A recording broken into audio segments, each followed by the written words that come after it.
Hello, everyone, and welcome. My name is Sophia Wardell, and today we have a very special guest, critically acclaimed biographer and true crime author, John Oller. Thanks for joining us today, John. Great to be here. Great to have you.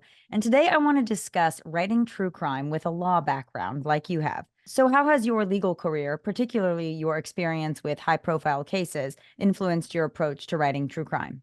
Well, the way I'd answer that is in writing true crime, you generally have a theory of the case. Was someone guilty or not? Who really did commit the crime, etc. And readers expect you to have an opinion or point of view rather than just kind of throwing up your hands and saying nobody really knows. There Right. may be exceptions, but if there really are no clues and nobody has any idea what really happened, maybe it's not the best subject for a true crime book. But anyway, from my legal background, I learned how to, quote, make the case, as it were, through various forensic methods, interviewing witnesses, investigating the facts, reading documents and court papers and trial transcripts, and then finally presenting the information, sort of like a legal brief, in a way that seeks to persuade people that your theory is correct, or at least it's the most likely Mhm. explanation of several possible ones. People may disagree with your conclusion, but they want you to have a conclusion. And what skills or perspectives from your law background do you find most useful in this genre?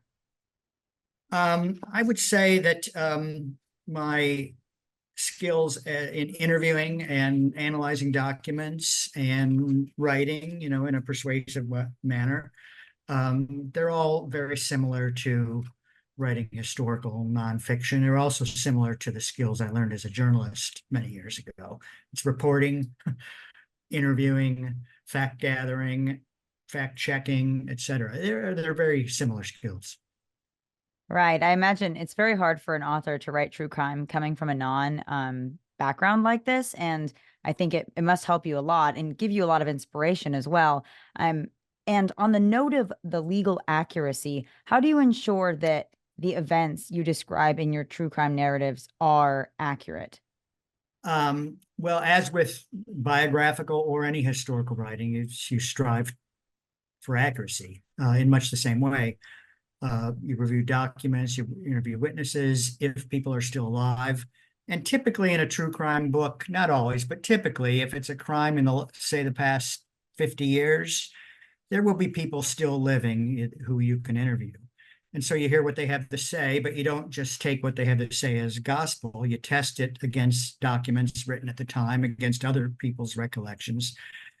And usually documents are more reliable than people's memories and more reliable than eyewitness accounts, which can be notoriously inaccurate, but not always. In some cases, you may conclude that the person who recorded the original document had an agenda or an axe to grind or wasn't really in a position to offer an informed statement or an opinion. So while a document may be more accurate than a person's memory, let's say 80 to 85% of the time, that's a good estimate. You have to develop an ability to identify the 15 or 20% of the times where the document is actually less reliable than what someone says. Right. And you mentioned actually consulting with legal professionals. How often do you end up consulting with legal professionals yourself, such as law enforcement or other lawyers? Well, in a true crime, definitely law enforcement. You want to talk to them. And, they also have an agenda at times, and you have to kind of cut through that and test what they say against the original police reports and then assess whether the police report was accurate or whether someone who wrote the original police report kind of had an agenda. Um, as for lawyers, if it's a specific area of expertise, I mean, I was a litigator, so if it's some corporate or real estate or other kind of expertise that I don't particularly have, I'll look up lawyers in those fields. And I also have a lot of lawyer friends from having been a lawyer who I'll Mm. have, test things out on, and I'll have them read things and react and point out any kind of issues or problems that they may spot. Well, that's fantastic, especially for the cross-referencing. And now I want to transition a little bit and talk about your book, An All-American Murder. where you wrote about a 40-year-old cold case that was reopened after your investigation. Could you share more about that experience of revisiting this case and just the impact that it had on the people involved? Sure. This is actually the cover. It was an ebook. I put it out for free. It was going to be a traditional book, but I put it out for free, and because I wanted to help get the wheels of justice turning again. Mm, Anyway, the background is it's a murder that took place when I was in college at Ohio State in Columbus, Ohio. It didn't take place on campus, but a little north. It was very brutal murder, 14-year-old girl beaten to death in the woods. It got a lot of press at the time and was covered by our student newspaper, which I worked on, though I didn't work on this particular story back then. It mm, was really one of the most famous unsolved murder cases in the history of the state of Ohio. Actually, a suspect was charged originally, a mentally disabled man who confessed, but he was acquitted at trial. And I kind of put that case out of my mind for almost 40 years until I was looking around for a true crime case to write about in a book. And I remembered this one. So I took the case up. I did my own investigation, interviewed over 100 people, family, friends, neighbors, police, and offered my view as to who really did it. And based on what I wrote, the police reopened the case and ended up agreeing with my conclusion. Although the true killer turns out he was deceased by that time.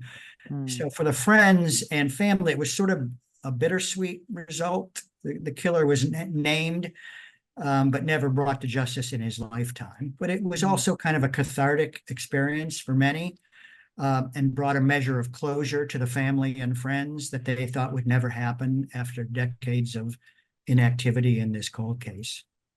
Wow, that's amazing. What an impact writing true crime can have if you're involved in a true crime case like that, and you do your research well. And Yeah, on that note, what are some ethical considerations that you keep in mind when writing true crime, especially when dealing with unresolved or sensitive cases where you are talking to law enforcement, the family of the victim, etc.?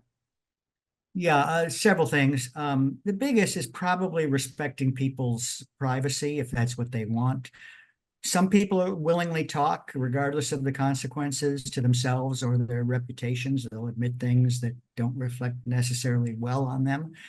Um, but other people are much more reticent or even afraid to talk, uh, or they just don't want to relive painful memories. So you have to learn when to sense someone just needs a little more encouragement or push to talk, and when you just have to back off and leave it alone.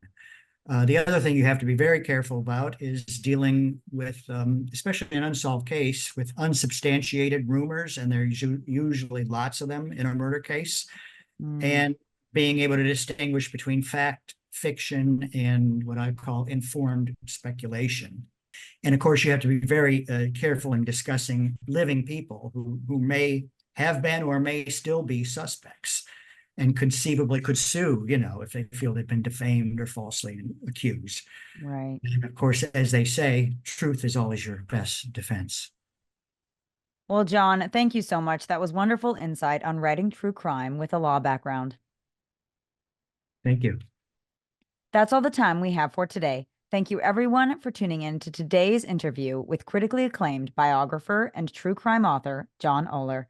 Be sure to check out our website for more videos. Wishing you all a fulfilling and successful writing journey.